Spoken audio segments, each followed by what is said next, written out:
Hello, everyone. Welcome to our Carbonetic YouTube channel. Martin with you. Always a pleasure to meet. Thank you for being here with us today.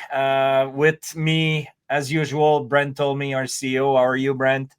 I'm doing well, thanks. How are you? I'm good. Brent, two things I want to discuss with you again regarding the situation in British Columbia this early April. We have some news flowing already saying that the snowpack in British Columbia is the second lowest in on records. And of course, since our operations are related, to forest management, I wanted to have your input regarding what could be the situation happening this summer regarding potential forest fires, knowing that our snowpack in the mountains is already probably around 66% less than normal. What does that mean actually for forest management companies like ours?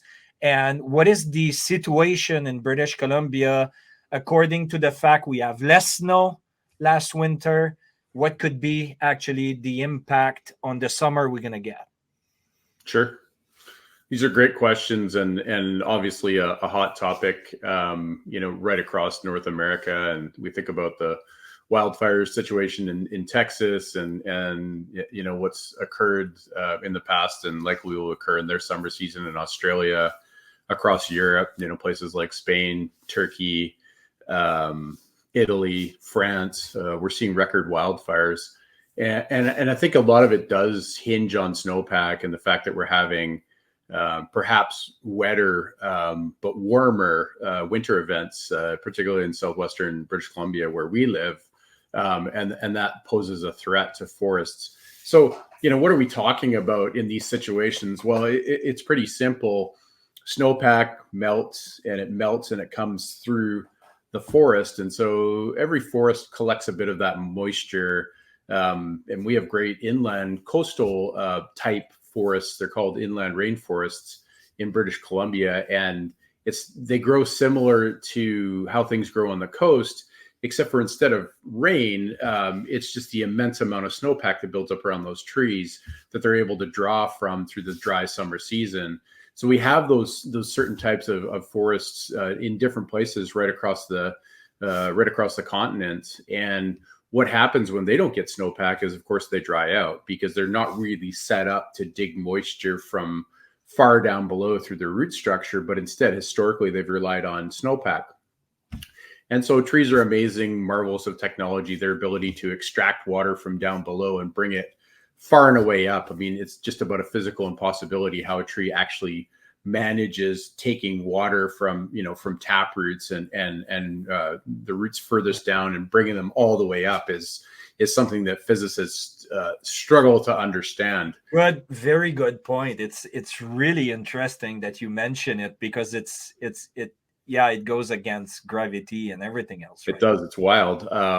And the interesting piece is that, of course, these trees rely on that moisture. And so when we think about snowpack, well, it's not just river levels. It's actually how much of that water is actually going into the ground table. And then those trees can sort of draw on it over the drier months of the year where they're not receiving much rainfall. And then if we do get rainfall, of course, it's going into, I mean, certainly trees are collecting a certain percentage of it through their limbs, leaves, branches, things like that. But it's ending up in the ground. And then eventually the extra moisture goes back into creeks, which feed rivers and wetlands, and then eventually out to an ocean where, again, the cycle happens all over again, and it gets picked up by a cloud storm, and it brings it across and dumps it in the form of rain or snow.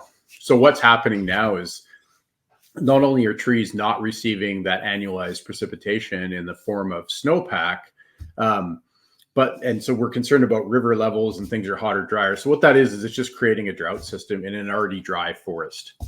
And so, of course, that creates a sort of a cycle of perpetuity, almost like a perpetual motion machine of bad news for the forests. Mhm. And I think when we were in France talking with investors a few years back, Martin, you went and you were talking to Swiss foresters, and we had the chance to dialogue with them afterwards. And a lot of what they were doing in terms of forestry was actually selecting out which trees they believed would not only be successful to continue to grow and proliferate as a forest, but actually having to thin it out based on how much less moisture was available to those trees. So, in good forest health and science, we think if a forest is over-densified, like we've talked about in past videos, well, then we want to thin it out, space it out, prune those trees. Instead, in this case, they're actually just thinking about purely how much water is available to service every tree. And if there's not enough, then we'll have to cut those other trees down. So that's the problem with drought. So if we fast forward and we're talking about the issue in British Columbia, yeah, we have historical low snowpacks. That's happened in the past. Yeah. They're forecasting it to be a dry summer. So that could all change. We could get great moisture. We've had rainy summers before, and we'll continue to have those going forward. But sometimes rain is a little bit tricky too, because if you get a big rain event and the ground gets super saturated quickly and trees are already dry, so the roots are really struggling to hold that tree in place, well, then that's where we get events like landslides. And so it's all a delicate balance. And we think about this a lot, particularly when we're working in the boreal forest, where forest fire is a great means of renewal, particularly in the areas that haven't been actively harvested. But it can be an overwhelming threat. And if we look at the Donnie Creek Fire Complex from last year, we had millions of hectares burned in northeastern BC, where some of our projects were. It was a historical loss to an already drought-stricken land base. And so the issues start to compound, whereas when we look at our friends in California, who've now had this amazing rainfall and lakes are reestablishing themselves and reservoirs are filling up, and they're starting to signal that perhaps this drought cycle is over for them. We're experiencing the other end, on the opposite end of North America, to the north, where things are getting drier faster. Winter has been shorter, and that just leads to this perpetual cycle of less moisture, whether it's in the form of snow or rain or what have you. So already dry forest, not enough moisture, that's risk. Plus, something else that I want to discuss for this video with you, Brent, and thanks again, to allow me to pick up your brain and experience on this. Honestly, I'm not the forest specialist here. I've never heard of this thing before. I thought it was a joke, to be honest, because, I used to be a snowmobiler, and we're in the backcountry. If there's an avalanche, you usually die, because if you're under the snowpack, you have no oxygen, right? And that's the main reason why we've got some people dying sometimes. And so when I've heard first about zombie fires, which are still burning, like sleeping under the ground, I really thought it was a joke, because in my mind, well, how come the fire can still burn if there's no oxygen underneath, right? But apparently, the zombie fires are a threat because the snowpack being so small this year. Well, of course, it dries faster. The summer season is longer, I assume. And now we have these forest fires which are burning again and starting again. So can you educate us a little bit more about what is zombie fire? Because I've never heard of this before. Yeah, I think that's a really good point. And typically, if we have a lot of snowpack, it will suffocate a fire. So these fires that they were fighting all through the summer and perhaps even the spring and then through the fall. And then here came the moisture. And sometimes it just gets cold enough and snows, so you don't get a lot of rain in that seasonal interchange. And so it will just sort of compound. And what happens is there is still oxygen available, in pockets, in the soils, in different areas of the forest structure, in that herbaceous layer, in the sort of the forest floor that we think about. That's not dirt; it's that organic material that lays on top. Yeah, and there actually is a lot of oxygen. And you think about it this way: if you were to take and fill up your leaf bin, if you're collecting all your leaves in the fall, and you had a nice sort of Rubbermaid trash can or something like that. Well, when you just take your shovel and your rake and you fill that bin up, it fills up pretty quickly, right? Yeah. But if you want to get more in, of course, the bin is right full to the top. You compress it, right? So typically, when you get a lot of snowpack, it acts as a compressing factor, and it will force the oxygen out and sort of starve that fire out, and that'll be the end of it. Makes So you need that sense. compression. So if you have less snow, you don't get as much compression, and it allows it. So it's sort of like leaving the bin. You say it's full when your children help you out, for instance, raking leaves, and they say, "Well, the bin's full, Dad. I've got to go in and do something else." And I say, "Well, just let me have a go at that." And you give it a couple of shoves down, and all of a sudden you've compacted it, and the bin's empty again. Let's go. Let's fill it up with more leaves. Yeah. It's the same idea. The real problem is that if you talk to fire ecologists, they'll indicate that fires really like to burn up, and that's their natural path rather than burning down. And what happens is now we don't have any snowpack because it's been a sort of a drier, quicker winter with not as much snowpack. So all of a sudden that fire that has now survived pops through and it wants to burn. And of course, as we remember from our fire triangle, we have heat, we have fuel, and we have oxygen. So we've had oxygen, probably not enough to have a big fire, but enough to keep the fire going. And now I'm going to create heat by eating more fuel. And of course, the forest is dry, it has less snowpack, and away the fire goes. Yeah, and that's why we're seeing, a record start to the wildfire season already. We've had some in British Columbia. I think checking the stats, there's 57 active wildfires in Alberta. And if we look at the fire mapping for for Canada, it's very dry. And if we look at the overlays, it is quite exceptional and sort of already tinder dry. And regional districts, land managers are already sort of issuing warnings to users to say, well, because typically in the spring, that's when you would do your industrial resource burning. So you've gathered up perhaps dead and down from the fall, and now you want to burn it without risk, and you're kind of waiting for the snow to go away, but it's still wet out, so then you can burn that pile. Right now, a lot of regional districts, land managers of size in states and provinces and parks are saying, hold on, we're probably going to have to, not burn this year. And then, of course, that creates a risk because now you have these piles that were supposed to be disposed of by industrial resource burning. They're going to be around during wildfire season. So it really starts to become a bit of a perfect firestorm. And it's cause for concern. And that's why projects like ours are so important, where we look at the forest as a large scale garden, and we start to think, okay, well, if we're going to prevent something invasive to happening to our garden, where can we put breaks of fuel, literally removing the fire's ability to consume because it doesn't have that, that fuel piece of the triangle.